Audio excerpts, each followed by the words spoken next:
Hello everyone, welcome back to my channel. So I hope you all are well and your examinations preparations are going well also.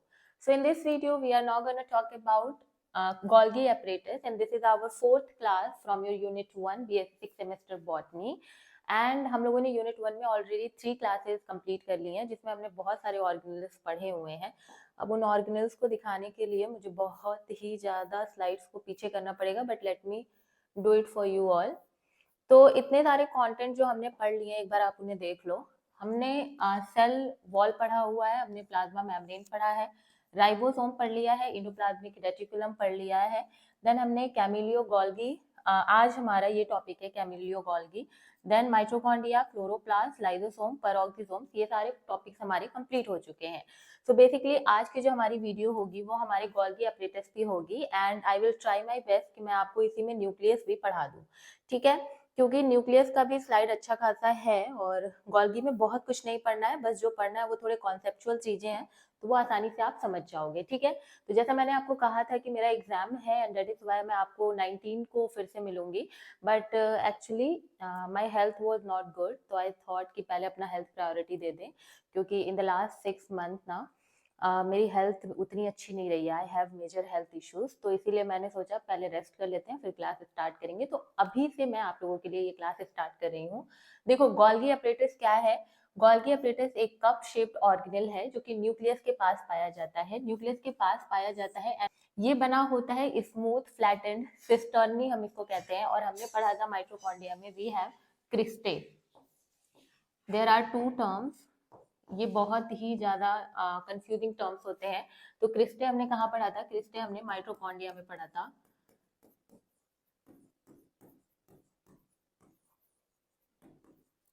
And ये जो cisternae word है, इसे ही हम vesicles भी कहते हैं. And ये किससे एसोसिएटेड है? ये हमारे गोल्गी अपरेटस से एसोसिएटेड है. तो ये दो टर्म आपको हमेशा याद रखना है. एंड ये सराउंडेड होता है by vesicles for protein transport.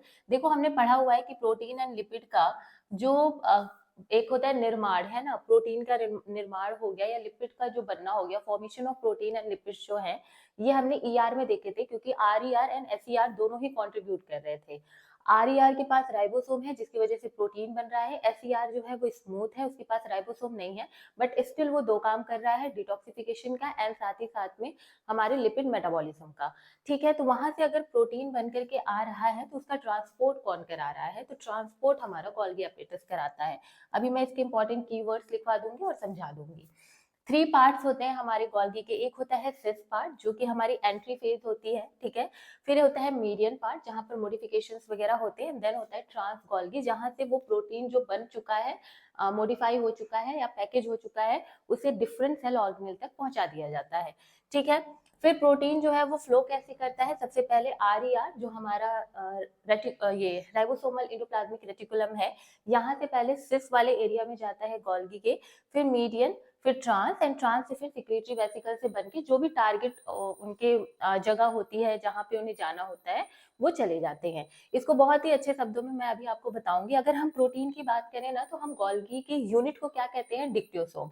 तो अगर आपसे पूछेगा कि डिक्टियोसोम किस चीज से, किस ऑर्गेनल से ये एसोसिएटेड है, तो डिक्टियोसोम हमारे गोल्गी अपरेटस से क्या है? एसोसिएटेड है. अब इनका आप स्क्रीनशॉट कर लो, फिर मैं आपको और अच्छे से समझाती हूँ.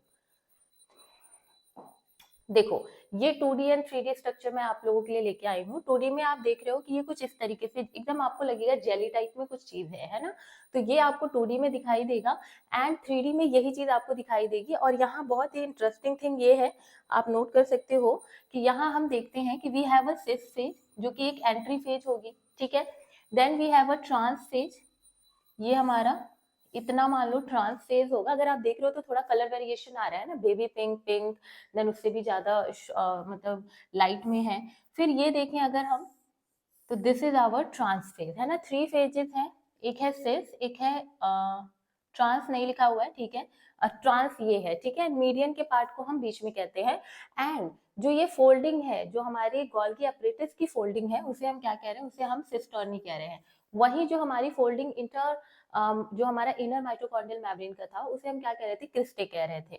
और ये जो फोल्डिंग के बीच में ये जो जगह आपको दिखाई दे रही है, ये जगह, इसे हम क्या कहते हैं, ल्यूमेन कहते हैं। ये तो मैंने आपको बताया है कि हमारे सेल ऑर्गेन में डिफरेंट टाइप ऑफ जितने भी आपके लिक्विड एक्वस मतलब आप बोल सकते हो कॉम्पोजिशन होता है, जैसे कि साइटोप्लाज्म सेल का हो गया, माइटोकॉन्ड्रिया का मैट्रिक्स हो गया, क्लोरोप्लास्ट का स्ट्रोमा हो गया। वैसे ही अगर हम इसकी बात करें तो एक्वस यहाँ पर जो लिक्विड होगा उसे हम क्या कहेंगे, ल्यूमेन कहेंगे। ठीक है, ल्यूमेन मतलब ही होता है खाली जगह।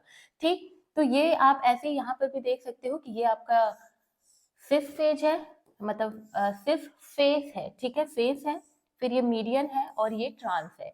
और फिर यहीं से ट्रांस से इस तरीके से सिक्रीटरी मॉलिक्यूल बाहर निकलता है और अपने टारगेट जगह पर, टारगेट लोकेशन पर पहुंच जाता है। इन अ वेरी शॉर्ट वे अगर हम बात करें तो सबसे पहले मैं आपको बता दूं कि गोल्गी एक्चुअली में क्या कंट्रीब्यूट करता है। ठीक है, तो मैं जो लिखवा रही हूँ आप उसे नोट डाउन कर लो।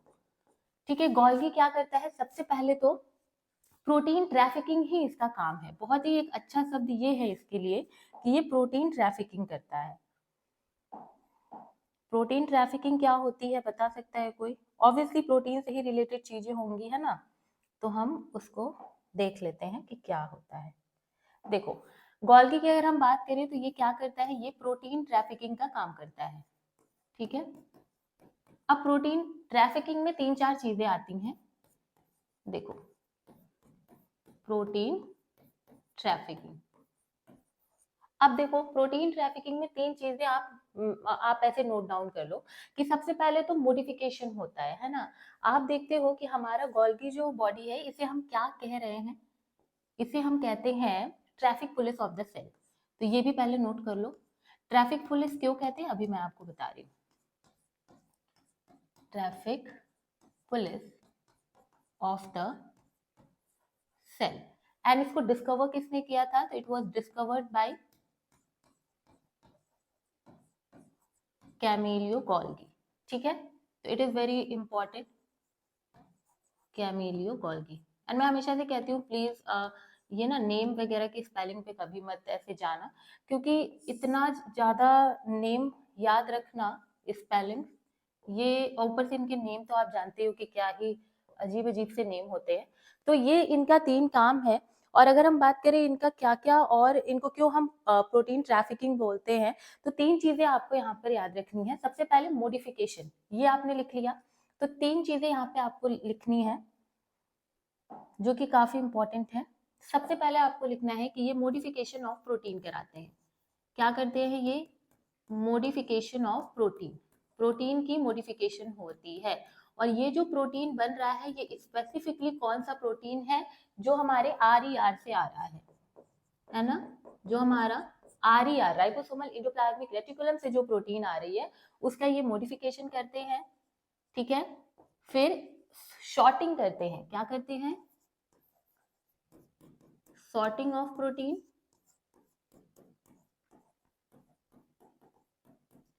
एंड अब मॉडिफिकेशन हो गया, सॉर्टिंग हो गई, अब क्या करेंगे हम, पैकेजिंग करेंगे। और पैकेजिंग किस वे में करेंगे, हम इनको एक वेसिकल, सिक्रेटरी वेसिकल्स के वे में यहाँ पर गोल्गी एपरेटस इनकी क्या करती है, पैकेजिंग कर देती है। तो ये जो 3 चीजें हैं इसे ही हम क्या कहते हैं, इसे ही हम कहते हैं कि प्रोटीन ट्रैफिकिंग का काम किसका है, या पुलिस कौन है हमारे, ट्रैफिक पुलिस कौन है, वो गोल्गी है। क्योंकि आप देखो एक पुलिस के ही तरह ये प्रोटीन को मार्गदर्शन दे रहा है कि तुम्हें क्या क्या करना है, प्रोटीन का मॉडिफिकेशन करवाना, उसकी शॉर्टिंग करवाना, फिर उसे हर एक लोकेशन पर जो सेलेक्टेड लोकेशन है वहां तक भेज देना। तो जब पैकेजिंग हो जाएगी तो पैकेजिंग के बाद क्या होगा, ये जो प्रोटीन है ये कहाँ चला जाएगा, एक वेसिकल के फॉर्म में टारगेट लोकेशन पे। ठीक है, टारगेट लोकेशन पे। अब ये टारगेट लोकेशन क्या होगा, जैसा मैंने आपको बताया था कि प्लाज्मा मेम्ब्रेन किससे बन रहा है, तो हमारे प्रोटीन के ही द्वारा बन रहा है। और वो प्रोटीन कहाँ से भेजा जा रहा है, गोल्गी से भेजा जा रहा है। लाइसोसोम कहाँ बन, लाइसोसोम किससे बन रहा है, गोल्गी से बन रहा है। इंडोसोम किससे बन रहा है, गोल्गी से बन रहा है। तो ये सारे इनके क्या है, टारगेट लोकेशन है। तो आप इसका स्क्रीनशॉट लो, फिर मैं आगे और आप लोगों को लिखवा देती हूँ। ओके, तो ये तो सही चल रहा है। अब देखो, ये बात हो गई इनके लोकेशन वगैरह की कि कहाँ तक जा रहे हैं। अब इनका मैं पूरा एक सीरियल वाइज आपको बताती हूँ। ठीक है, सबसे पहले हम देखते हैं कि वी हैव अ न्यूक्लियस। ठीक है, ये हमारा न्यूक्लियस हो गया। और न्यूक्लियस से ही आप देखते हो कि ER जो है वो क्या होता है, कनेक्टेड होता है। ठीक है, तो हम इस तरीके से ER बना देते हैं। ठीक, ये ER हो गया। एंड ER पे हम स्पेसिफिकली कौन सा ER बनाएंगे, हम RER बनाएंगे जिसके पास अपना राइबोसोम होगा। ठीक है, तो चलो ये हमने क्या बना दिया, ये हमने RER अपना बना दिया। ठीक, अब RER से क्या होता है कि हमारा जो ये मान लो कि ये राइबोसोम ने क्या कर दिया है, इस राइबोसोम ने एक प्रोटीन बना दिया है। ठीक है, अब ये जो प्रोटीन है इसको क्या करना है, इसकी मॉडिफिकेशन करनी है, इसकी सॉर्टिंग करनी है, पैकेजिंग करनी है, तो वो काम किसका है, वो गोल्गी का है। तो ये कहाँ जाएगा, ये गोल्गी के पास जाएगा, है ना। तो हम पहले लिख देते हैं कि हमने क्या बनाया है। देखो ये हमारा क्या था, ये हमारा न्यूक्लियस है, ये हमारा RER है ना, और ये हमारा एक प्रोटीन है। ठीक है, अब इसको मैंने इस तरीके से बनाया है। अब हमारे पास आएगा क्या, गोल्गी एपरेटस। ठीक है, तो गोल्गी के 3 पार्ट्स आपको मैंने बताए, कौन कौन से बताए बताओ। एक तो हमने देखा सिस फेस हमने देखा है ना, तो ये मान लो इनका सिस फेस है। मैंने 2D स्ट्रक्चर में ऐसा ही तो बना था, 2D स्ट्रक्चर में ऐसा ही बना था। ठीक है, उसके बाद मैं इनका थोड़ा सा वेरिएशन दे करके मैं इनका मीडियन फेस बनाती हूँ। हालांकि ये ज्यादा वेरिएशन नहीं दिख रहा है, बट स्टिल ठीक है, ये मैंने इनका मीडियन फेस बना दिया। एंड थोड़ा सा वेरिएशन देके मैं क्या करती हूँ, एक ओहो ये मैंने बना दिया ट्रांस फेज। ठीक है, तो हमने क्या किया, देखो ये दोनों, ये दोनों और ये दोनों, इस तरीके से थोड़ी आपको इजीनेस होगी समझने में। अब देखो ये क्या है, ये हमारा सिस फेस है। ठीक है, ये हमारा मीडियन गोल्गी है। ठीक है, और ये हमारा ट्रांस गोल्गी है। ठीक, ये 3 है। यहां से ये प्रोटीन आ रहा है, ये कहाँ एंट्री करेगा, ये एंट्री करेगा यहाँ पे। तो ये यहाँ पर आएगा। ठीक, फिर ये सिस फेज से क्या करेगा, एंट्री करेगा। तो एंट्री का काम कौन कर रहा है, एंट्री का काम हमारा सिस फेज कर रहा है, यानी एंट्री ऑफ प्रोटीन जो कि RER के द्वारा बनाया गया था, उसका काम कौन कर रहा है, सिस फेज से एंट्री हो रही है। पूछा जाता है ये आपसे कि किस फेज से जो प्रोटीन है उसकी एंट्री होती है और कहाँ से मॉडिफाई होकर वो निकल जाता है। ठीक है, तो बच्चे बड़ा कंफ्यूज हो जाते हैं। तो याद रखना हमेशा ये सी पहले आता है ना, टी से, जब आप अल्फाबेटिकल वे में पढ़ो ABCDEFGHIJH, तो सी पहले आता है बाद में टी आता है। तो ऐसे याद रखना कि सिस से वो जाता है एंड मॉडिफाई होकर ट्रांस से वो बाहर निकल जाता है। ठीक है, तो ये तो हो गया। अब मीडियन में क्या होता है, मीडियन में इनका मॉडिफिकेशन होता है। ठीक है, अब ये थोड़े से मॉडिफाई हो जाएंगे।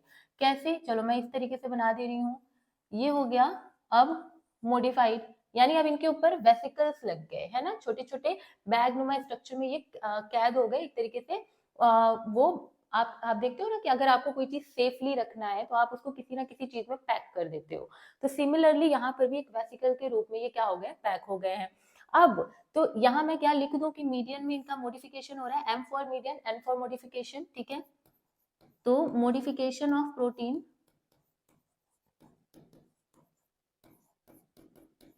अब जब मॉडिफिकेशन हो गया है तो अब इसे बाहर भी निकलना है भाई, यही तो ये रहेगा नहीं। तो ये ट्रांस फेज से क्या हो जाती है, यहाँ पर एंट्री हो जाती है, सॉरी एग्जिट हो जाता है ना। एंट्री ट्रांस से हुई है, मीडियन में मॉडिफिकेशन हुआ है, एंड सिस से एग्जिट हो रही है। तो जब एग्जिट हो रहा है तो कुछ इस तरीके से यहाँ पर ये एग्जिट हो गए, है ना। एंड ये एग्जिट होकर के अब अपने डिफरेंट लोकेशंस पर क्या करेंगे, चले जाएंगे। तो मीडियन से ट्रांस, ट्रांस से फिर हम देखेंगे कि ये अपने जो लोकेशन है, टारगेट लोकेशन है, वहां तक ये क्या करेंगे, पहुंच जाएंगे। तो हम इस तरह लिख देते हैं कि ये यहाँ अपने टारगेट लोकेशन पर पहुंच जाएंगे। एंड टारगेट लोकेशन कौन सा क्या हो सकता है बताओ, या तो प्लाज्मा मेम्ब्रेन को बनाने चाहेंगे तो वो भी लिख दूं क्या, ताकि आपके लिए इजी हो और आप भूलो नहीं। तो इस तरीके से अपने नोट्स प्रिपेयर कर लेना, क्योंकि मुझे थोड़ी मेहनत भी लगती है। ठीक है, टारगेट प्रोटीन में हम प्लाज्मा मेम्ब्रेन लिख सकते हैं कि ये प्लाज्मा मेम्ब्रेन के पास चले जाते हैं, है ना। उसके बाद ये लाइजोसोम का फॉर्मेशन करते हैं, एंड उसके बाद इंडोसोम्स का भी इन्हीं से फॉर्मेशन हो रहा होता है। अभी रिसेंट में एक क्वेश्चन आया था, देख लेना, बहुत ज्यादा इंपॉर्टेंट क्वेश्चन है वो, अभी बिल्कुल रिसेंट में ही आया था, मैं बताती हूँ आपको, पहले आप इसका क्या करो, स्क्रीनशॉट ले लो, ठीक है। तो ये सारा चीज जो है ये हमारे गोल्गी का है। मैं देख लूँ थोड़ा अच्छे से सारी चीजें आ रही है ना, हाँ, वेल डन। तो ये सारी चीजें आपको समझ आई। फिर अगर हम बात करें क्वेश्चन की, तो क्वेश्चन कुछ इस तरीके से आया था कि लाइजोसोम लाइजोसोम या वॉज नहीं था, कुछ इस तरीके से ही था, लाइजोसोम इज मेड बाय, या फिर सिंथेसाइज या ओरिजिन, कुछ इस तरीके से ही आया था। And you have different options, जो कि ये बहुत ही छोटे बच्चों का क्वेश्चन है, बट जब एग्जाम में आप बैठते हो ना, तो वो प्रेशर जो होता है उसकी वजह से आप चीजें गलत कर देते हो। तो इसे याद रखना कि इस तरीके से आपको माइटोकॉन्ड्रिया दिया हुआ था, ठीक है, एंड फिर आपके पास गोल्गी था, and we have plasma membrane, and we have nucleus. तो कुछ इस तरीके से ये क्वेश्चन था, मैं आप लोगों से ये पूछ रही हूँ, तो आप क्या करना, मुझे बताना, ठीक है। तो ये आपका क्वेश्चन है कि लाइजोसोम इज मेड बाय, ठीक है, या उसकी ओरिजिन क्या है। तो ये मैं आपसे पूछ रही हूँ, अब आप मुझे बता देना कि इसकी ओरिजिन क्या है, ठीक है। अच्छा, लाइजोसोम है ना यहाँ पे, wait, just wait a minute, lysosome, ठीक है। तो लाइजोसोम किससे बना हुआ है, किसकी मतलब इसकी ओरिजिन क्या है ना, कौन बनाता है, तो गोल्गी बनाता है, इट इज वेरी इजी। अब देखो, गोल्गी ठीक है, प्रोटीन ट्रैफिकिंग का काम तो कर ही रहा है, कि वो पैकेजिंग कर रहा है, मॉडिफिकेशन कर रहा है, सॉर्टिंग कर रहा है। तीन चीज आपको याद रखना है, क्या क्या मैंने बोला, एक मॉडिफिकेशन, है ना। अब ये जो चीजें मैं आपको बता रही हूँ ना, ये एकदम आपके एमसीक्यू पॉइंट ऑफ व्यू से बता रही हूँ, तो आपको बिल्कुल भी कहीं और जाने की जरूरत ही नहीं है, सिर्फ यहाँ पढ़ लो, ठीक है, कि ये मॉडिफिकेशन होता है, फिर उसकी शॉर्टिंग होती है, और फिर क्या होता है, इसकी पैकेजिंग होती है। तो एमएसपी आपको याद रखना है, और इसी को हम प्रोटीन ट्रैफिकिंग कह रहे हैं, और कुछ नहीं कह रहे हैं, ठीक है। उसके अलावा हम देखते हैं कि गोल्गी क्या करता है, ग्लाइकोजाइलेशन भी करता है, ठीक है। अब बहुत सारे बच्चों को ग्लाइकोजाइलेशन के बारे में पता ही नहीं होता है, और मैं भी जब स्टूडेंट थी तो मतलब अभी भी हूँ, है ना, तो मुझे भी ये बड़ा अजीब सा लगा, व्हाट इज दिस ग्लाइकोजाइलेशन। ग्लाइकोजाइलेशन मतलब क्या होता है कि जब एक कार्बोहाइड्रेट, ठीक है, किसी भी तरीके का आप देख लो, कार्बोहाइड्रेट उठा लो, ठीक है, और उसको आप लिपिड के साथ जोड़ दो। मान लो कि हमने क्या किया, कार्बोहाइड्रेट। अब ये कार्बोहाइड्रेट का बात ही हो रहा है, क्योंकि ग्लाइको मतलब ही आप जानते हो कि कार्बोहाइड्रेट होता है। तो अगर आप कार्बोहाइड्रेट को लिपिड के साथ जोड़ रहे हो, ठीक है, तो ये क्या बन गया, ये ग्लाइकोलिपिड बन गया, है ना, ये ग्लाइकोलिपिड बन गया। वहीं अगर हम इसी कार्बोहाइड्रेट को प्रोटीन में जोड़ दें, इसी कार्बोहाइड्रेट को अगर हम प्रोटीन में जोड़ देंगे, तो क्या बन जाएगा, ग्लाइकोप्रोटीन बन जाएगा। तो अब आप कभी जीवन में भूलना नहीं कि what is this glycoprotein and what is this glycolipid. क्योंकि ग्लाइकोलिपिड में क्या है कि एक लिपिड था और एक कार्बोहाइड्रेट था, जो दोनों को जोड़ दिया तो वो ग्लाइकोलिपिड बन गया। ग्लाइकोजाइलेशन ही मतलब होता है एडिशन ऑफ कार्बोहाइड्रेट, ठीक है। तो कार्बोहाइड्रेट का मॉलिक्यूल जब जुड़ता है तो उसे ही हम क्या कहते हैं, उसे ही हम कहते हैं हमारा ग्लाइकोजाइलेशन। तो ये दो काम जो है ना, ग्लाइकोजाइलेशन जो है, ये भी गोल्गी एपरेटस का ही काम है, वो कराता है। देखो जो मॉडिफिकेशन होता है एन लिंक्ड ओलिगोसैकेराइड का, फिर ओ लिंक्ड ओलिगोसैकेराइड का, ये सब भी काम इसमें होता है, बट ये आपके लिए इंपॉर्टेंट नहीं है, ये सब नेटवर्क की बात है, तो वो आप बाद में देख लेना, ठीक है, अभी पढ़ने की जरूरत नहीं है। ठीक, तो ये आपने आई होप कि स्क्रीनशॉट ले लिया, I am giving you again time, तो आप स्क्रीनशॉट ले लो, ठीक है। और जैसा मैंने कहा था कि मैं कुछ दिनों में देखती हूँ इस रूम का, मैं कुछ करती हूँ थोड़े कलर वगैरह का, क्योंकि मुझे पता है वो पीछे थोड़ा सा हाईलाइट दिख जाता है, क्योंकि पिंक पिंक सारे रूम है ना, इस वजह से मैं इसको चेंज कराऊंगी बहुत जल्दी, ठीक है।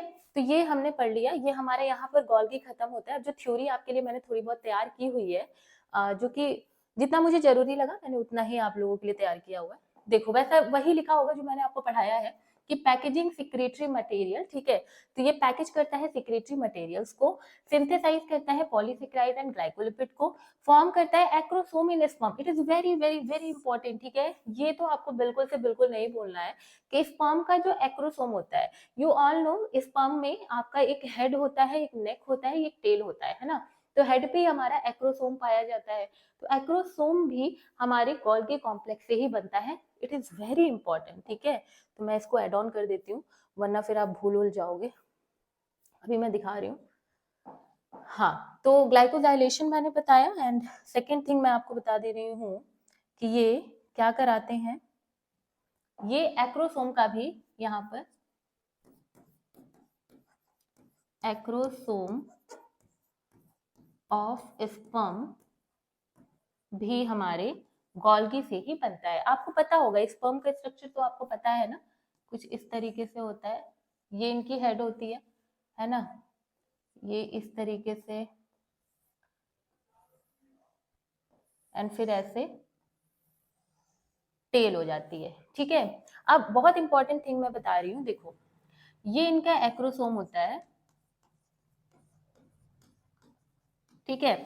अब it is very important to note कि इनके स्पर्म के एक्रोसोम में कौन सा ऑर्गेनेल पाया जा रहा है, तो गोल्गी पाया जा रहा है ना, क्या पाया जा रहा है, गोल्गी एपरेटस, मतलब बनाता है गोल्गी एपरेटस, ठीक है, तो एक्रोसोम में हमेशा जिक्र किसका होगा, गोल्गी एपरेटस का।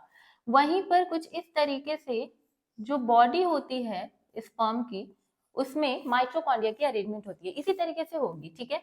तो बॉडी में अगर हम बात करें, तो स्पर्म की बॉडी में अगर हम बात करें तो उसमें आप देखते हो कि माइटोकॉन्ड्रिया इज वेरी इंपॉर्टेंट, ठीक है।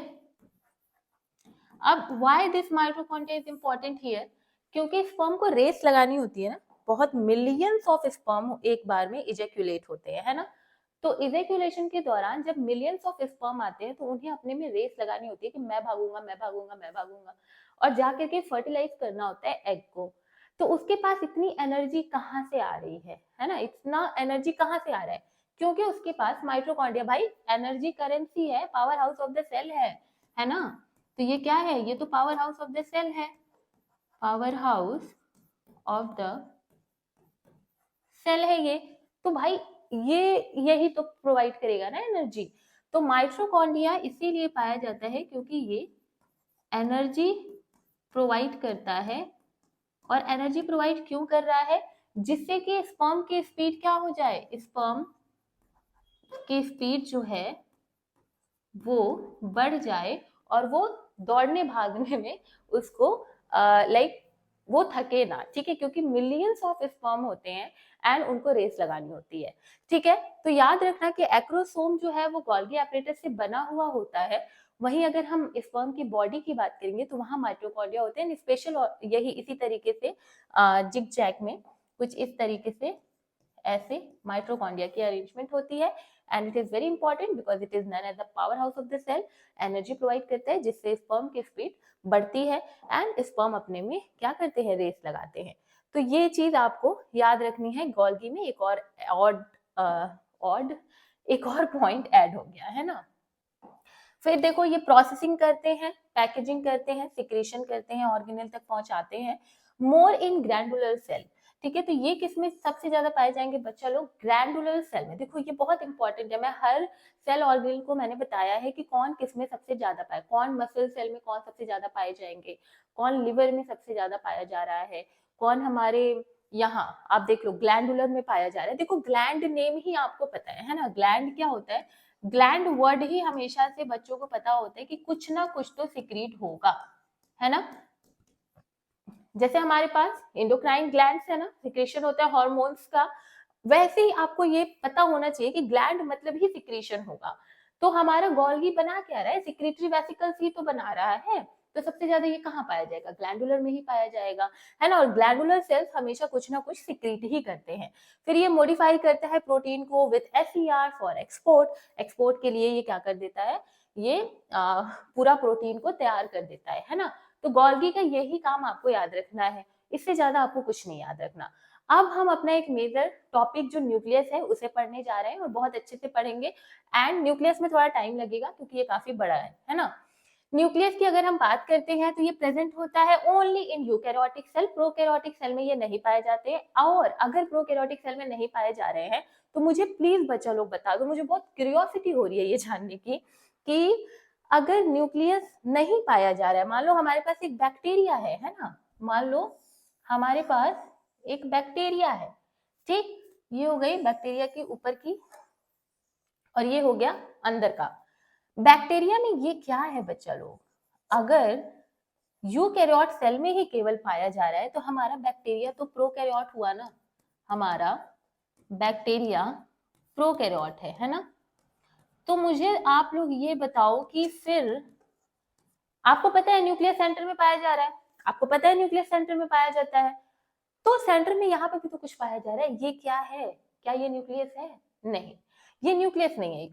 अब आप लोगों ने बहुत अच्छा आंसर दिया है, लगता है आप लोग पढ़ रहे हो, है ना, मुझे सुनाई दे देता है, आपको पता है मेरे पास ऐसे कुछ जादू सा है, मैं सुन लेती हूँ आप जो वहां से बोलते हो, ठीक है।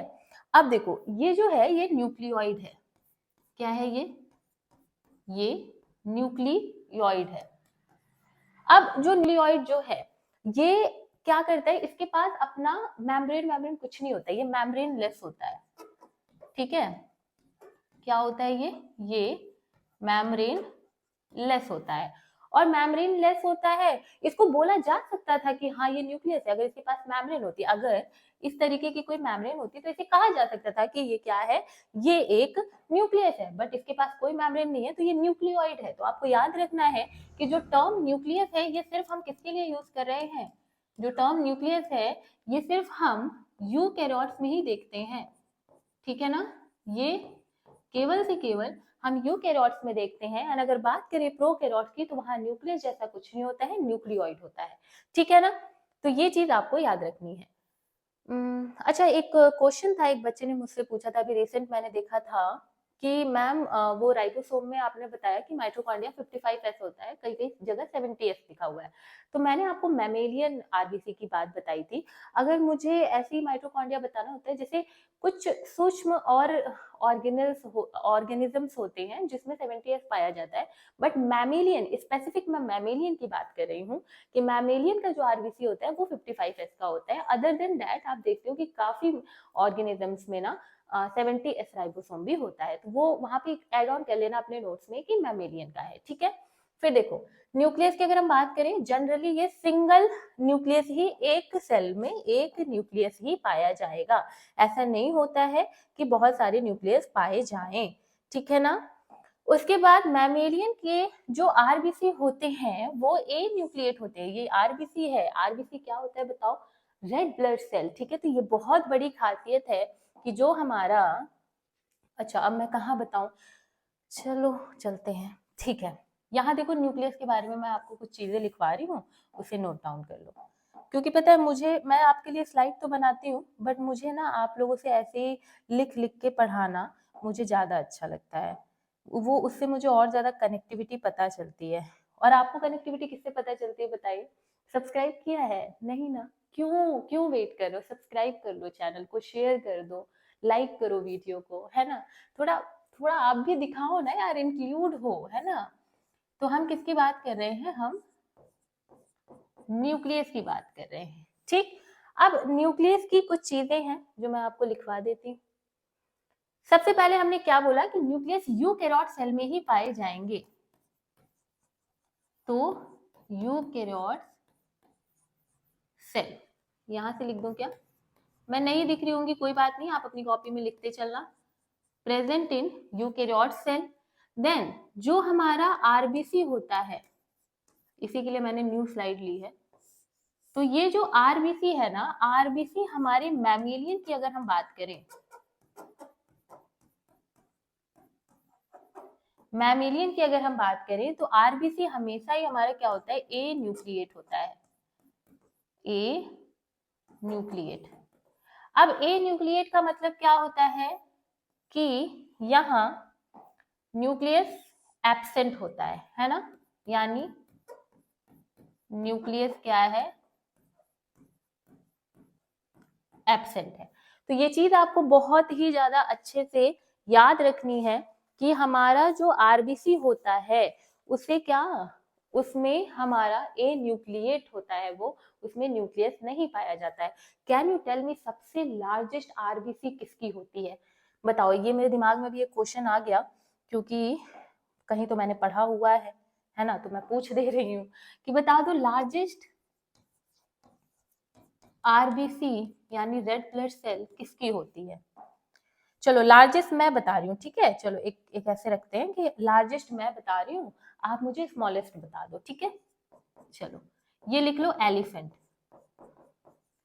एलिफेंट का जो रेड ब्लड सेल होता है ना वो बहुत बड़ा होता है, मतलब सारे अगर हम उसमें देखें तो एलिफेंट का बहुत बड़ा होता है। एक एम्फियोमा नाम आप देखना, सर्च करना। चलो आप मुझे बताओ स्मॉलेस्ट आरबीसी, आप मुझे बताओ कि किस में पाया जाता है, ठीक है। इसके अलावा अगर हम बात करें हमारे आरबीसी की, तो आरबीसी जो है ये आप देखते हो कि इसको डिस्कवर किसने किया था। आरबीसी की नहीं अब हम बात करेंगे, अब हम न्यूक्लियस की बात करेंगे, है ना। तो न्यूक्लियस को डिस्कवर किसने किया था? तो it was discovered bye very very famous, discovered by Robert brown, है ना। तो ये चीज भी आपको याद रखना है कि रॉबर्ट ब्राउन के द्वारा इसे क्या किया गया था, इसे डिस्कवर किया गया था। तो प्रेजेंट होता है सिर्फ यूकेरोट सेल में। आरबीसी जो मैमेलियन की आरबीसी होती है वो ए न्यूक्लियर होती है। लार्जेस्ट आरबीसी एलिफेंट होता है, स्मॉलेस्ट आप बताओगे।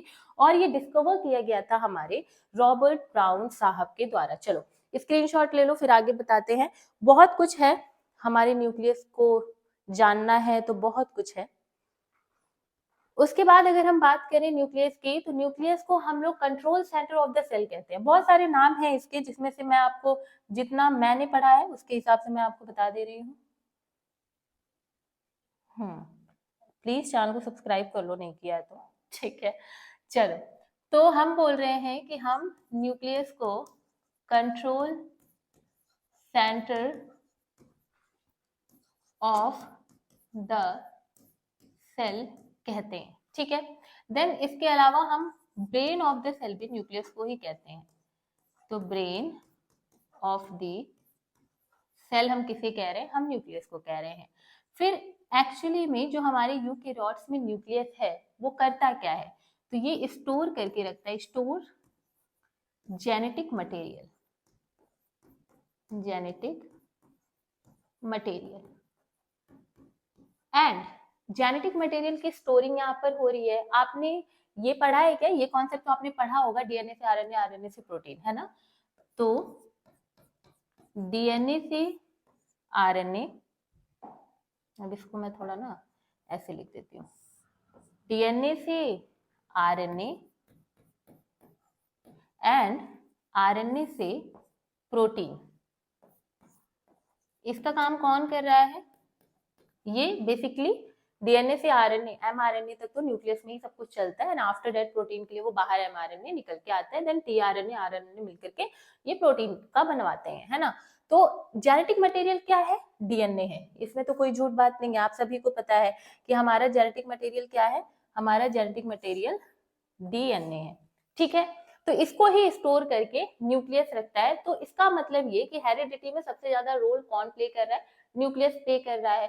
कंट्रोल सेंटर कौन हुआ? न्यूक्लियस हुआ। ब्रेन कौन हुआ? न्यूक्लियस हुआ, है ना। अब मुझे आप बताओ, डीएनए से आरएनए जब बनता है तो उस प्रोसेस को हम लोग क्या कहते हैं? आरएनए से प्रोटीन बनता है तो उस प्रोसेस को हम क्या कहते हैं? ये बहुत इंपॉर्टेंट है। अगर आप ये बता दोगे तो obviously I will be impressed by you all. देखो डीएनए से आरएनए को हम क्या बोलते हैं? वेरी गुड, वेरी गुड, हम इसे ट्रांसक्रिप्शन कहते हैं, है ना। देखो किसी बच्चे ने बहुत तेज चिल्ला के बोला मैम ट्रांसक्रिप्शन, सुनाई दे दिया मुझे। आरएनए से प्रोटीन को ट्रांसलोकेशन, मतलब ट्रांसलोकेशन ही ट्रांसलेशन। इतने बायोलॉजी में वर्ड्स हैं तो कंफ्यूज नहीं होना है। ट्रांसक्रिप्शन किसे कहते हैं? डीएनए से आरएनए, आरएनए से जब प्रोटीन बनता है तो उसे हम ट्रांसलेशन कहते हैं। और यहाँ पर जो आरएनए बन रहा है ना वो एचएनआरएनए, एमआरएनए, तो ये थोड़ा जेनेटिक्स का टॉपिक है, ये मैं बाद में आपको क्लियर करूंगी। अभी बस आप ये याद रखो, इसे हम लोग बोलते क्या है बच्चा लोग? ये जो ऐसे जा रहा है डीएनए से आरएनए, आरएनए से प्रोटीन, तो ये क्या है? ये सेंट्रल डोग्मा कहलाता है ना। ये क्या कहलाता है? ये सेंट्रल डोग्मा कहलाता है, जहां पर डीएनए से आरएनए बन रहा होता है, आरएनए से ये central dogma of molecular biology कहलाता है, फिर प्रोटीन बन रहा होता है। ठीक है, तो ये काम हमारे न्यूक्लियस में आप देखते हो। एक बार स्ट्रक्चर बना दूं आप लोगों के लिए, बोलिए। चलिए एक बार हम स्ट्रक्चर देख लेते हैं। वैसे तो मैंने लगाया हुआ है, देखते हैं न्यूक्लियस। हाँ, स्ट्रक्चर लगाया हुआ है तो क्यों ही मेहनत करना है ना। सम सेल्स जो होते हैं वो मल्टी न्यूक्लिएट भी होते हैं। एक सेल में आपको बहुत ज्यादा न्यूक्लियस भी देखने को मिल सकते हैं, लेकिन कुछ कुछ कोशिकाएं ही होती हैं जो बहुनाभिकीय होती हैं। ठीक है, कंटेन करता है डीएनए, हिस्टोन प्रोटीन। मैंने आपको बताया था ना, न्यूक्लियस में डीएनए हिस्टोन प्रोटीन होता है, वहीं प्रोकैरियोट्स में केवल डीएनए होता है, किसी तरीके की प्रोटीन नहीं होती है। ठीक है ना। फिर ये फॉर्म करते हैं लीनियर क्रोमोसोम, भी यही बनाते हैं, इसी में बनता है। न्यूक्लियर जीनोम प्रेजेंट होता है, कंट्रोल करता है जीन एक्सप्रेशन हमारे सेल में, एंड एक्ट करता है control centre of the cell. ठीक है, जीन एक्सप्रेशन यानी कि जीन जो है वो स्पेसिफिकली डिसाइड करता है कि हमें कौन सा प्रोटीन बनाना है। अब ये बताओ, there are different type of protein ना, होते हैं कि नहीं होते? बहुत सारे टाइप के प्रोटीन होते हैं। हीम एक अलग प्रोटीन है आपका, केराटिन वो केराटिन बोलते हैं, फिर यू हैव एल्ब्यूमिन बोलते हैं, है ना। तो बहुत टाइप के आपके प्रोटीन्स होते हैं, तो सबको बनाने के लिए कौन सा क्या बनेगा, इसके लिए भी तो कुछ होना चाहिए ना।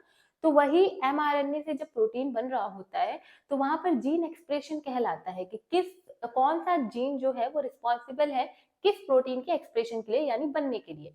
तो ये भी काम हमारा न्यूक्लियस ही कराता है। तो ओवरऑल जो प्रोटीन है, जो प्रोटीन हमारा building block of the body जिसे कहा जाता है, उसको बनवा कौन रहा है? न्यूक्लियस है। दैट इज व्हाई हम इसे सेंटर ऑफ द सेल कहते हैं, ब्रेन ऑफ द सेल कहते हैं, कि प्रोटीन बन गया तो मतलब कि अपनी बॉडी तो बढ़िया है ना। क्योंकि protein is very important for our body, वो बहुत ज्यादा इंपॉर्टेंट है ना। सो लाइट थोड़ी सी फ्लिकर कर रही थी तो मैंने सोचा कि मैं उसे एडजस्ट कर दूं ताकि आप लोगों को दिक्कत ना हो। ओके, ये सब चीजें हटाते हैं। देखिए, अगर हम बात करते हैं हमारे न्यूक्लियस की, तो न्यूक्लियस में आपको पता है कि nucleus, obviously I have image but I want कि मैं आप लोगों को यहाँ पर बना करके बता दूं, है ना। देखो, ये क्या है? ये एक न्यूक्लियस है, दिखाई दे रहा है ना, क्योंकि मुझे अभी बहुत कुछ बताना है। ठीक है, ये इनकी न्यूक्लियस की आउटर मेम्ब्रेन है। ठीक, ये हमने बना दी इनकी एक आउटर मेम्ब्रेन। ठीक है, अब आउटर मेम्ब्रेन के साथ साथ यहाँ पर आपको क्या देखने को मिलता है? यहाँ पर न्यूक्लियर पोर्स देखने को मिलते हैं। ये बताओ, अगर सेल में से ये जितना भी आप ब्लैक देख रहे हो ना, इसे आप समझ लो साइटोप्लाज्म। क्या है ये साइटोप्लाज्म है, और यहाँ पर न्यूक्लियस प्रेजेंट है। अगर साइटोप्लाज्म में से न्यूक्लियस के अंदर कुछ जाना हुआ, या न्यूक्लियस से एमआरएनए को बाहर आना हुआ, तो कैसे आएगा? कुछ तो पोर होना चाहिए ना। तो ये न्यूक्लियर पोर है ना। ये क्या है? ये हमारे पास न्यूक्लियर पोर है। ठीक है ना। And nuclear pore entry and exit के लिए है बच्चा लोग। फिर ये क्या है? ये हमारे पास आउटर मेम्ब्रेन है न्यूक्लियस की, है ना। ये हमारे पास आउटर मेम्ब्रेन है।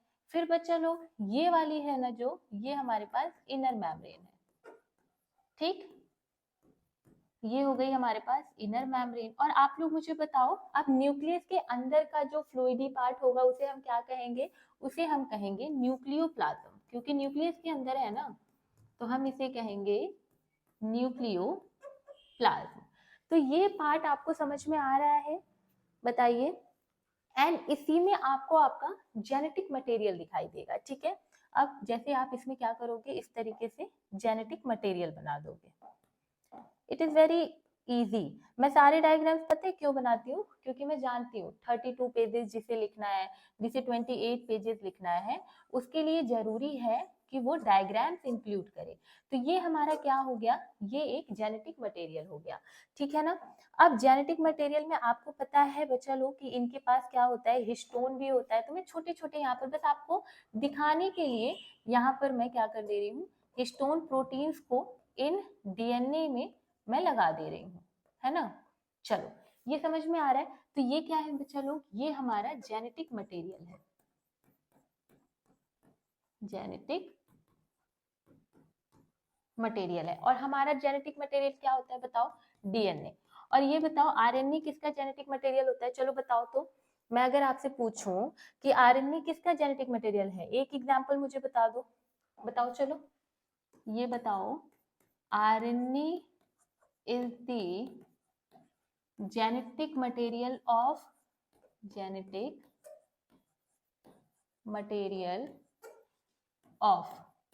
बताओ किसका होता है, सोचो सोचो सोचो।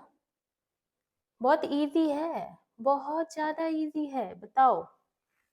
अच्छा ये देखो, ये आउटर एंड इनर के बीच में ये वाला देख रहे हो, ये स्पेस देख रहे हो, इसे क्या कहते हैं बताओ। इसे हम लोग क्या कहते हैं, पेरी न्यूक्लियर स्पेस। हम क्या कहते हैं इसे, पेरी न्यूक्लियर स्पेस। तो मैं इस स्पेस को भी लिख दूं, आउटर एंड इनर मैंने लिखा हुआ है, इसके बीच में मैं यहाँ पर क्या लिख दे रही हूँ कि जो बीच की होती है जगह उसे हम कहते हैं पेरी न्यूक्लियर स्पेस। ठीक है, आउटर और इनर मेम्ब्रेन के बीच में जो जगह है उसे पेरी न्यूक्लियर स्पेस कहते हैं। ये हमारा जेनेटिक मटेरियल हो गया। इसके बाद अगर हम बात करें कि अब अगर मैं बात करूं कि ये जो कंडेंस्ड फॉर्म आपको दिख रहा है ये एक्चुअली में क्या है, इसका आप लोग आंसर मुझे बताया नहीं हो, कोई बोलो उधर से तभी तो मुझे सुनाई देगा, बोलो। जेनेटिक मटेरियल हमारा क्या है, क्रोमेटीन है ना। ये जो कंडेंस फॉर्म में देख रहे हो ना बच्चा लोग, ये अभी हमारा क्रोमेटीन है, ये डीएनए ही है बट डीएनए का कंडेंस फॉर्म है। ठीक है, तो ये हम क्या करते हैं ऐसे यहाँ पर बना लेते हैं। ठीक, तो ये जो पार्ट है ये, this is what, this is our chromatin. ठीक है, अब देखो ये जो क्रोमेटीन है ना, ये क्या करता है, यही कंडेंस होता है। ये क्या होता है बच्चा लोग, ये कंडेंस होता है। और कंडेंस होकर के अभी जो नेक्स्ट टॉपिक है आपका क्या, ये राइबोसोम बना लेता है। यानी राइबोसोम किसका कंडेंस फॉर्म है, क्रोमेटिन का। एंड क्रोमेटिन किसका कंडेंस फॉर्म है, डीएनए एंड हिस्टोन का। इस तरह से अगर नहीं समझ आ रहा है तो मैं आपको बता रही हूँ, देखो सबसे बड़ा नाम किस, अच्छा ये बताओ डीएनए, क्रोमेटिन और क्रोमोसोम में सबसे बड़ा नाम किसका है, क्रोमोसोम है ना। तो इसी तरीके से आपको याद रखना है कि जो हमारा क्रोमोसोम है ना, ये प्रिंसिपल हो गए है ना, ये प्रिंसिपल स्ट्रक्चर हो गया, यानी काफी बड़ा स्ट्रक्चर हो गया। ये क्या है बच्चा लोग, ये हमारे पास क्रोमोसोम है, जो कि आपका अगला टॉपिक है। क्रोमोसोम आपको अगले टॉपिक में पढ़ना है। ये क्या है, क्रोमोसोम। क्रोमोसोम को जब आप खोलोगे ना तो आपको क्रोमेटीन मिलेगा, क्या मिलेगा, इस तरीके से क्रोमेटीन कंडेंस फॉर्म में ऐसे मिलेगा। ठीक है, तो ये क्या है बच्चा लोग, ये है क्रोमेटीन। और जैसे ही आप क्रोमेटीन को खोलोगे ना, जैसे ही आप क्रोमेटीन को खोलोगे तो आपको डीएनए और हिस्टोन दिखाई देंगे कुछ इस तरीके से। ठीक है, ये आपका डीएनए हो गया और इसमें ये देखो इस तरीके से ऐसे हिस्टोन जो है वो प्रोटीन बाइंड किए होंगे। तो ये आपको तीन स्ट्रक्चर समझ में आया क्या, आज के बाद से आपको क्रोमोसोम, क्रोमेटीन एंड ये डीएनए, इसमें कोई दिक्कत होगा क्या, बताओ, कोई भी दिक्कत होगा क्या। अब एक और वर्ड आता है, एक और वर्ड क्या आता है बताओ, एक वर्ड होता है जिससे बहुत सारे बच्चे डरते हैं, दीदी अब ये तो बता दिया, ये बता दो क्रोमेटिड क्या होता है ना। बच्चा लोग पूछते हैं कि क्रोमेटिड्स क्या होते हैं। तो देखो क्रोमेटिड्स जो होते हैं ये कुछ नहीं, जो आर्म होता है ना, जो हमारा आर्म ऑफ क्रोमोसोम होता है ना, जैसे ये एक आर्म है ना, arm arm arm arm arm मतलब हाथ, हमारे हाथ है ना, वैसे ही क्रोमोसोम का हाथ है, मान लो 1 आर्म 2 3 4 ऐसे करके आर्म। तो आर्म ऑफ क्रोमोसोम को हम क्या बोलते हैं, क्रोमोसोम। तो आर्म ऑफ क्रोमोसोम्स हम क्या बोलते हैं, क्रोमेटिड बोलते हैं। तो ये तीन, आप ये 4-5 टर्म्स जो है ना बच्चे लोग बहुत कंफ्यूजिंग है, बट आज के बाद से आपको कंफ्यूजिंग नहीं लगेगा। हमने पढ़ लिया क्रोमेटिड किसे कहते हैं, हमने पढ़ लिया क्रोमोसोम किसको कहते हैं, हमने पढ़ लिया क्रोमेटीन किसको कहते हैं, और हमने पढ़ लिया कि डीएनए का जो स्ट्रक्चर होता है, जो हमारा जेनेटिक मटेरियल है, उसमें हमारे पास न्यूक्लियोसोम है। अच्छा न्यूक्लियोसोम का भी मैं डिस्कस कर लेती हूँ, अब जब नाम निकल ही गया है मुंह से तो ये क्या है, ये हमारे पास हिस्टोन प्रोटीन है ना, ये हिस्टोन प्रोटीन है जो कि एब्सेंट होता है प्रोकैरियोट्स में, पाया ही नहीं जाता, ये तो हमारे यू में पाया जाता है, यूकैरियोट्स में। और ये देखो, ये वैसे तो डबल स्टैंडर्ड होता है, बट मैंने इजीनेस के लिए डीएनए को इस तरीके से बनाया हुआ है। अब मैंने आपको बताया था कि डीएनए और हिस्टोन प्रोटीन को जब हम लोग मिला देते हैं, यानी इन दोनों को साथ में हम क्या कहते हैं, इन दोनों को हम साथ में, यहाँ लिख रही हूँ, ठीक है, इन दोनों को हम साथ में पता है क्या बोलते हैं, इन दोनों को हम साथ में न्यूक्लियोसोम कहते हैं, ठीक है। तो जब डीएनए और हिस्टोन प्रोटीन एक साथ रहते हैं तो हम उसे क्या कहते हैं, हम उसे न्यूक्लियोसोम कहते हैं, ठीक है ना। अब आज के बाद से ये सारे टर्म्स आप नहीं भूलोगे ना, बताओ आज के बाद से भूलोगे क्या, नहीं भूलोगे, ठीक। तो इसका स्क्रीनशॉट ले लो। क्रोमोसोम के बारे में अभी चिंता मत करना कि दीदी कुछ पढ़ा नहीं रही है, क्योंकि क्रोमोसोम पे एक डेडिकेटेड वीडियो आएगी, तो वहां पर अपन पढ़ेंगे, अच्छे से पढ़ेंगे, ठीक है, क्योंकि आपके सिलेबस में वो सब क्रोमोसोम के बारे में बहुत कुछ आप लोगों को पढ़ने के लिए दिया गया है। तो मैंने इतना कुछ तो आपको न्यूक्लियस के बारे में बताया। अब हम चलते हैं हमारे थ्योरी वाले पोर्शन पे, क्योंकि मैं बनाती हूँ थ्योरी काफी अच्छे से पढ़ के, है ना। तो देखो यहाँ और अच्छे से आपको दिखेगा, देखो ये हमारा आउटर मेम्ब्रेन है, ये ब्लैक डॉट देखना, ये सबसे पहले ये आउटर मेम्ब्रेन है, ठीक है। और उसके बाद ये हमारा न्यूक्लियर पोर है, एंड देन यहाँ पर आपको सॉरी इंटर न्यूक्लियर मेम्ब्रेन है, जो मैंने आपको बताया था, पेरी न्यूक्लियर आप बोल रहे थे, है ना। देन उसके बाद न्यूक्लियर इंटर न्यूक्लियर मेम्ब्रेन हो गया, ठीक है। उसके बाद आप देखो ये हमारा क्रोमेटिन है, ये इतना कंडेंस फॉर्म, किसका कंडेंस फॉर्म है बताओ, न्यूक्लियर जो हमारा डीएनए और हिस्टोन था वो एक साथ होकर के बन गए थे ना क्रोमेटिन, और ये हमारा न्यूक्लियोलस है, ये क्या है, ये न्यूक्लियोलस है। और ये इनोप्लाज्मिक रेटिकुलम है, जो कि इनके साइड साइड न्यूक्लियस के होते हैं। एंड ये स्पेस क्या है, ये स्पेस न्यूक्लियर पोर है, एंड जहां वहां पे लिखा हुआ है। और न्यूक्लियस के पास इंटरमीडिएट फिलामेंट्स भी होते हैं, ये यहाँ पे आपको दिख नहीं रहा है, बट इस तरीके से फिलामेंट्स भी निकले होते हैं, ये देख रहे हो, ऐसे करके ये फिलामेंट्स निकले होते हैं, तो इसे हम इंटरमीडिएट फिलामेंट बोलते हैं, ठीक है। उसके बाद यहाँ पर आप देखते हो सेंट्रोसोम है, और सेंट्रोसोम से ऐसे माइक्रोट्यूब्यूल्स निकले होते हैं, दोनों साइड होते हैं, मतलब ये, ठीक है, और अच्छे से जुड़े हुए होते हैं न्यूक्लियस के साथ। तो ये एक अल्ट्रा स्ट्रक्चर है हमारे न्यूक्लियस का, जहाँ पर आप न्यूक्लियस के हर एक चीज को देख रहे हो। आपने इंटरमीडिएट फिलामेंट देख लिया, न्यूक्लियर पोर देख लिया, सेंट्रोसोम देखा। सेंट्रोसोम क्या है, हमारा जो क्रोमोसोम है ना, क्रोमोसोम वहीं पर काइनेटोफोर होता है। अच्छा चलो ये सब मैं बाद में पढ़ाऊंगी, वरना बहुत कंफ्यूज हो जाओगे, अभी बस आप नई टर्म्स देखो, ठीक है। तो ये सारी चीजें आपको समझ में आई। अब हम थ्योरी की तरफ बढ़ते हैं। देखो न्यूक्लियर एनवेलप एक डबल मैम्ब्रेन स्ट्रक्चर है, बहुत इंपॉर्टेंट है बच्चा लोग, भूलना नहीं कि ये डबल मैम्ब्रेन स्ट्रक्चर होता है, ठीक है ना। न्यूक्लियर झिल्ली द्विझिल्ली वाली होती है, सेपरेट न्यूक्लियस फ्रॉम साइटोप्लाज्म, मैंने बोला था ना ये ब्लैक वाला पूरा साइटोप्लाज्म है। फिर न्यूक्लियर मैट्रिक्स और लैमिना जो है वो सपोर्ट प्रोवाइड करते हैं। न्यूक्लियर पोर्स जो होते हैं वो ट्रांसपोर्ट के लिए, एग्जिट एंड एंट्री के लिए काम आते हैं। स्मॉल मॉलिक्यूल्स मूव यहाँ पर फ्रीली मूव कर सकते हैं। लार्ज मॉलिक्यूल्स को कैरियर्स की जरूरत होती है कि वो न्यूक्लियस के अंदर अगर जाना है तो एक ना एक गार्ड, एक ना एक कैरियर चाहिए, जिससे मैं यूनिवर्सिटी के, जैसे मान लो मुझे यूनिवर्सिटी के अंदर जाना है, ठीक है। अब मैं कुछ जानती ही नहीं हूँ कि एंट्री में कैसे लूँ, है ना। अगर मेरे पास आईडी कार्ड होगा तो मैं अंदर चली जाऊंगी, ID card is a carrier for me. या मान लो कि मेरा जो वहाँ के गार्ड साहब हैं उनको मैं जानती हूँ, तो अंकल जाने दो ना, तो वो क्या करेंगे, वो मुझे अंदर जाने देंगे, है ना। तो इस तरीके से आईएल्स क्या करते हैं, एक कैरियर मतलब एक सहारा लेते हैं कि भाई ले चलना या जाने देना, तो इस तरीके से वो अंदर चले जाते हैं, ठीक है ना। उसके बाद no membrane bound organelle inside the nucleus, nucleus के अंदर कोई भी ऑर्गेनेल दिखा क्या, कोई भी ऑर्गेनेल नहीं है सिवाय हमारे जेनेटिक मटेरियल के, ठीक है। फिर सब न्यूक्लियर बॉडीज प्रेजेंट होती हैं किन्हीं किन्हीं सेल में।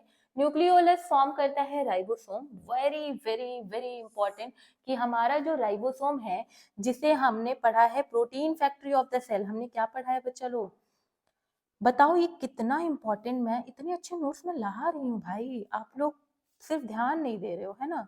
मैं लेकर के इतने अच्छे अच्छे नोट्स लेके आ रही हूँ, लिटरली आपको ये फ्री कंटेंट कहीं नहीं मिलेगा, किसी यूट्यूब चैनल पर आप जाके देख लो, 6 सेमेस्टर का कोई आपको पढ़ा रहा हो तो फिर मुझे बताना, और इतने अच्छे से इतने शिद्दत से पढ़ा रहा हो तो बताना, ठीक है। अब राइबोसोम जो है वो न्यूक्लियस से बनता है, एंड राइबोसोम क्या था, राइबोसोम प्रोटीन फैक्ट्री है।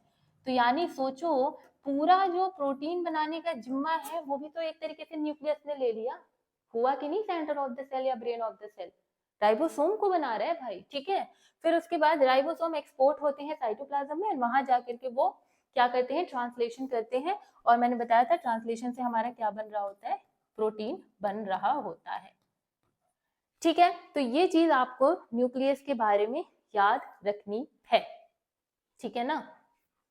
उसके बाद देख लेते हैं जनरल फीचर्स की बात करें। न्यूक्लियस जो है सबसे लार्जेस्ट ऑर्गेनेल है, यूकैरियोटिक सेल का सबसे बड़ा ऑर्गेनेल माना जाता है इसे। प्रोकैरियोटिक सेल के पास कोई न्यूक्लियस नहीं होता है, सिर्फ एक न्यूक्लियर बॉडी जिसको न्यूक्लियोइड कहते हैं वही पाया जाता है। न्यूक्लियर बॉडी के पास नेकेड लूप डीएनए प्रोकैरियोट्स की अगर हम बात करें, ठीक है, यहाँ न्यूक्लियर बॉडी अगर लिखा होगा तो हमेशा याद रखना कि हम प्रोकैरियोट्स की बात कर रहे हैं। तो ये पॉइंट भी प्रोकैरियोट्स का है कि जो न्यूक्लियर बॉडी है उसके पास डीएनए तो होता है लेकिन हिस्टोन प्रोटीन नहीं होता है, ठीक है। फिर न्यूक्लियस जो है वो कंटेन करता है क्रोमोसोम, जैसे कि ह्यूमन में अगर हम बात करें तो कितने नंबर ऑफ क्रोमोसोम होते हैं, 46 होते हैं। मेल से 23 आते हैं, फीमेल से 23 आते हैं, फिर मिलकर के एक जाइगोट का फॉर्मेशन करते हैं, तो जाइगोट 2n यानी डाइप्लॉइड हो जाता है, 46 क्रोमोसोम है ना। और हमारी बॉडी 46 क्रोमोसोम, ठीक है। फिर फ्रूट फ्लाई की बात करें, वेरी इंपॉर्टेंट, इनमें सिर्फ कितने होते हैं, 6 क्रोमोसोम होते हैं। और फर्न जो टेरिडोफाइट्स के फर्न होते हैं उनकी अगर हम बात करें तो 1260 क्रोमोसोम उसमें पाए जाते हैं, ठीक है। फिर क्रोमोसोम्स जो होते हैं वो रिमेन होते हैं अनकॉइल्ड एज क्रोमेटिन नेटवर्क। मैंने बताया था ना, क्रोमोसोम को अगर हम खोल देंगे यानी उसको अनकॉइल्ड कर देंगे तो वो क्रोमेटिन बन जाएंगे। क्रोमेटिन को खोल देंगे तो डीएनए का स्ट्रैंड विद हिस्टोन प्रोटीन आपको दिखाई देगा, ठीक है। फिर क्रोमेटिन जो है वो एक लीनियर डीएनए और हिस्टोन प्रोटीन है जो मैंने बताया।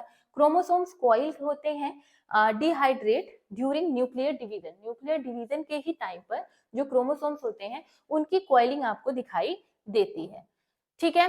फिर मोस्ट सेल्स जो होते हैं उनके पास एक ही न्यूक्लियस होते हैं, मल्टीपल न्यूक्लियाई बहुत कम सेल्स में पाए जाते हैं। एग्जाम्पल जो मैक्रोफेजेस सेल हैं और कंपेनियन सेल जो फ्लोएम का कंपेनियन सेल है उसमें आपको मल्टीपल न्यूक्लियस यानी एक से ज्यादा न्यूक्लियस देखने को मिलता है। इट इज वेरी इंपॉर्टेंट, ठीक है, कि मैक्रोफेजेस में क्या मैक्रोफेज यूनिन्यूक्लिएट है या फिर मल्टीन्यूक्लिएट है, तो मल्टीन्यूक्लिएट है। फ्लोएम का कंपेनियन सेल यूनिन्यूक्लिएट है या मल्टीन्यूक्लिएट है, मल्टीन्यूक्लिएट है, ठीक है। फिर फंजाई के पास भी बहुत सारे न्यूक्लियाई होते हैं, दे आर सिनोसिटिक, ठीक है। उसके बाद फंजाई का आप जानते हो ना, माइसीलियम वगैरह, हाइपी वगैरह समझ रहे होगे, तो वहां पढ़ा होगा सिनोसिटिक, है ना, पढ़ा होगा, नहीं पढ़ा है, अरे पढ़ा नहीं है आपने, बीएससी के स्टार्टिंग में नहीं पढ़ा है फंजाई के बारे में, पढ़ा होना चाहिए अगर नहीं पढ़ा है तो। न्यूक्लियर एनवेलप जो है वो कंटेन करते हैं न्यूक्लियर पोर्स जिसके एंट्री एंड एग्जिट मैंने बताया ही, एमआरएनए और प्रोटीन पास करते हैं इन्हीं पोर्स के द्वारा। फिर न्यूक्लियस कंटेन करता है वन और मोर न्यूक्लियोइड। न्यूक्लियोलस जो है ये राइबोसोम का सिंथेसिस करता है। मैंने बताया कि न्यूक्लियस है, न्यूक्लियस में यहाँ न्यूक्लियोसोम है, तो ये न्यूक्लियोसोम किसका, यही न्यूक्लियोसोम जो है न्यूक्लियोलस, बार बार न्यूक्लियोसोम निकल रहा है मेरे मुंह से, न्यूक्लियोलस है ना। तो ये जो न्यूक्लियोलस है ये राइबोसोम का फॉर्मेशन कर रहा है, पूरा मत बोल देना है ना।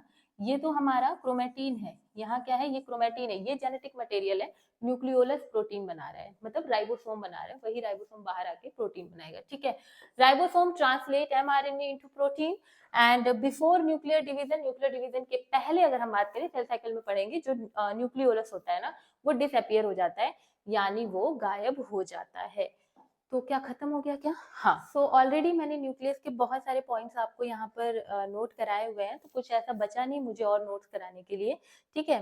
तो ये देखो इतना सब मैंने आपको गोल्गी के बारे में पढ़ाया है, यहाँ मैंने देखो न्यूक्लियस का ये सब आपको पढ़ाया, तो एक बार स्क्रीनशॉट ले लो, है ना। ये तो मैंने पता नहीं क्या ही बनाया था, देखो ये आप स्क्रीनशॉट ले लो। अब देखो इतनी अच्छी पढ़ाई हो रही है ना बच्चा लोग, तो ऐसा ना करो ऐसा ना करो कि आप लोग चैनल को सब्सक्राइब मत करो यार, दुख होता है, दिल से दुख होता है ना। चैनल को सब्सक्राइब कर लो। एक और चीज मैं यहाँ नोट करवा दे रही हूँ, देखो ये जो पार्ट यहाँ पर आप देखोगे ना बच्चा लोग, ये हमारा क्या है, ये न्यूक्लियोलस है जो कि बड़ा इंपॉर्टेंट था, तो मैं सोची लिखवा ही दूँ आपको, तो यहाँ लिखवा दे रही हूँ, ये न्यूक्लियोलस है, ठीक है। और ये जो न्यूक्लियोलस है ना बच्चा लोग, ये किसके काम में आ रहा है, तो आपको अभी मैंने बताया कि ये राइबोसोम बनाता है ना, तो ये चीज आपको थोड़ा सा नोट डाउन करना है। अब आप स्क्रीनशॉट ले लो। हाँ, RNA is the genetic material of virus, है ना। तो वायरस का आप जेनेटिक मटेरियल देखते हो कि देखो वायरस में ना डीएनए और आरएनए दोनों पाया जा सकता है, लेकिन आरएनए का जेनेटिक मटेरियल एक बड़ा इंपॉर्टेंट है, टीएमवी, टोबैको मोजैक वायरस। तो इसको आपको याद रखना है कि टोबैको मोजैक वायरस में जो जेनेटिक मटेरियल होता है वो आरएनए होता है, ठीक है ना। चलो, समझ में आया? अच्छा लगता है कि नहीं पढ़ना, बताओ। अगर अच्छा लगता होगा तो कमेंट करना, ठीक है। ये अच्छा, ये तो मैंने बताया था। हाँ, ये देख लो, ये अनकॉइलिंग वगैरह है, कॉइलिंग है, क्या है, ये सारे टर्म्स याद रखना। क्रोमोसोम क्या होता है, क्रोमैटिन क्या होता है, क्रोमैटिड क्या होता है, डीएनए क्या होता है, ठीक है। और एक क्वेश्चन मैं आपसे पूछना चाहती हूँ, ठीक है, मुझे आप इस क्वेश्चन का आंसर अपने कमेंट सेक्शन में दे देना, ठीक है। कि जो हमारा राइबोसोम होता है, हालांकि ये इस टॉपिक से रिलेटेड नहीं है, बट मैं चाहती हूँ मिसलीनियस क्वेश्चन ही पूछना, जिससे आपका ना हर एक टॉपिक रिवाइज होता रहे, है ना। तो इसका मुझे बताना थोड़ा आंसर कि राइबोसोम, ओहो, राइबोसोम्स आर attached by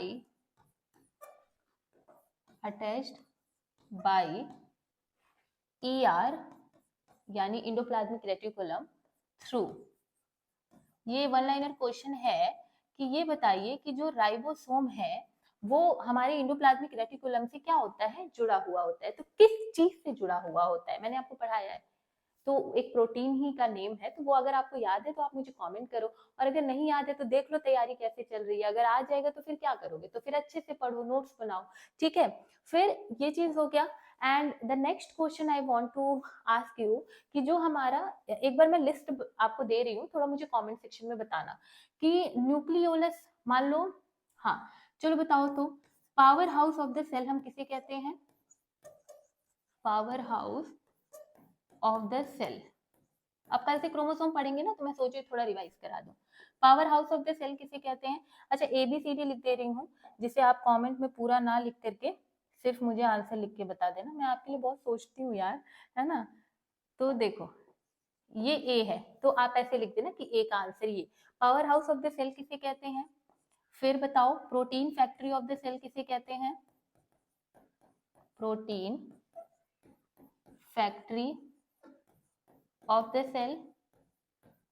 फिर बताओ, ब्रेन ऑफ द सेल किसे कहते हैं? Brain of the cell. फिर बताओ,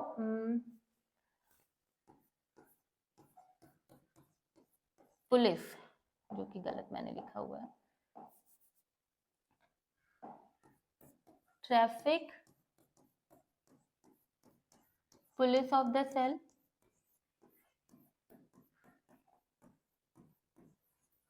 ठीक है, तो ये हो गया C और ये हो गया D। एक हो गया E, लिखो। एक और क्वेश्चन लिखो, suicidal bag of the cell किसे कहते हैं?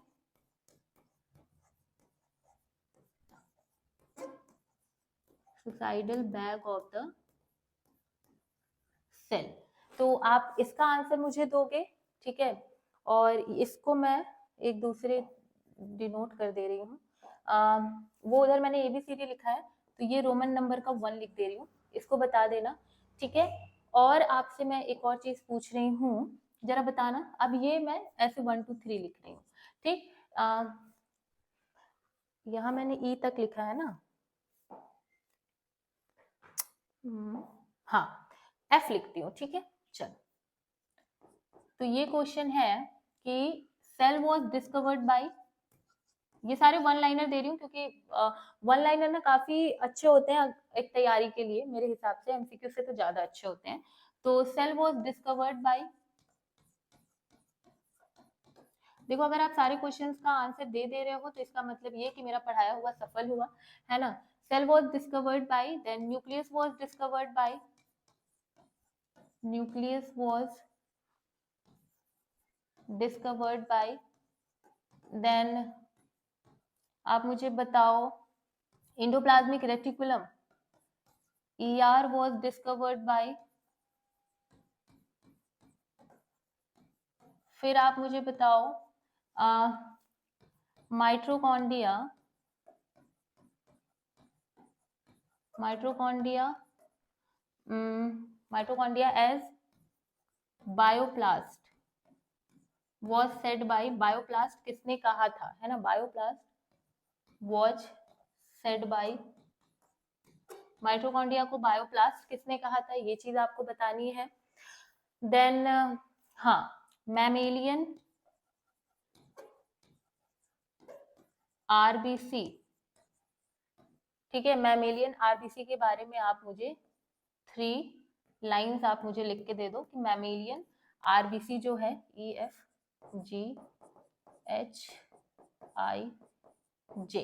ठीक है। तो मैमेलियन आरबीसी के बारे में आप क्या जानते हो, क्या इंपॉर्टेंट है वो आपको बताना है। फिर स्मॉलेस्ट आरबीसी किसकी होती है, ये एक नया क्वेश्चन है, स्मॉलेस्ट आरबीसी किसकी होती है, EFG, ठीक है, ये क्वेश्चन आपको लिखना है। एंड और क्वेश्चन दे दूं कि रहने देती हूँ, है ना, अभी ज्यादा हो गया। तो ये सारे क्वेश्चन आप देख लेना। और हाँ, इंस्टाग्राम पे अगर आप चाहो तो ये अपनी कॉपी में भी लिख करके मुझे सेंड कर सकते हो पेज। तो देखो, मैं आप लोगों को रिप्लाई उतना नहीं कर पाऊंगी क्योंकि मेरे पास बहुत सारे काम होते हैं, बट मैं अगर क्वेश्चन आपका देखूंगी कि आपने आंसर दिए तो I will give you the heart या फिर वेरी गुड, ऐसा कुछ लिख दूंगी मैं, ठीक है। मेरे पास ज्यादा टाइम नहीं होता है कि मैं बात कर पाऊँ, मैं बहुत कम एक्टिव होती हूँ इंस्टाग्राम पे, मेरे पास टाइम नहीं है, बट स्टिल ये अगर आप चाहो तो मुझे भेज देना। और जिसकी राइटिंग सुंदर सी होगी, है ना, मैं उसका जो इन सभी का आंसर का वो जो पेज होगा मैं उसे अपने टेलीग्राम में डाल दूंगी, आपका नाम मेंशन करके, ठीक है। ये सारा आप स्क्रीनशॉट ले लो, चाहो तो मुझे कमेंट सेक्शन में बता दो, चाहो तो अपनी कॉपी में ऐसे ही एज इट इज लिख करके उसके सामने आंसर लिख दो ताकि आपकी प्रिपरेशन अच्छी हो, ठीक है। तो ये हो गया, एंड बस इतने ही क्वेश्चन थे। फिर हम जब क्रोमोसोम पढ़ेंगे तो वहां फिर और क्वेश्चन मैं आपको तैयार करके लेके आऊंगी, तो वो बता दूंगी, ठीक है। तो let's wrap this video and thank you for watching this video. And अगर आपने चैनल सब्सक्राइब नहीं किया है तो प्लीज चैनल को सब्सक्राइब कर लो, शेयर कर दो। एंड अब आपकी रेगुलर क्लासेस चलेंगी 5 डेज इन अ वीक, मैंने आपको बोला था, तो 5 डेज इन अ वीक मैं वीडियो लेकर के आऊंगी। Bye bye, take care, be happy, bye bye.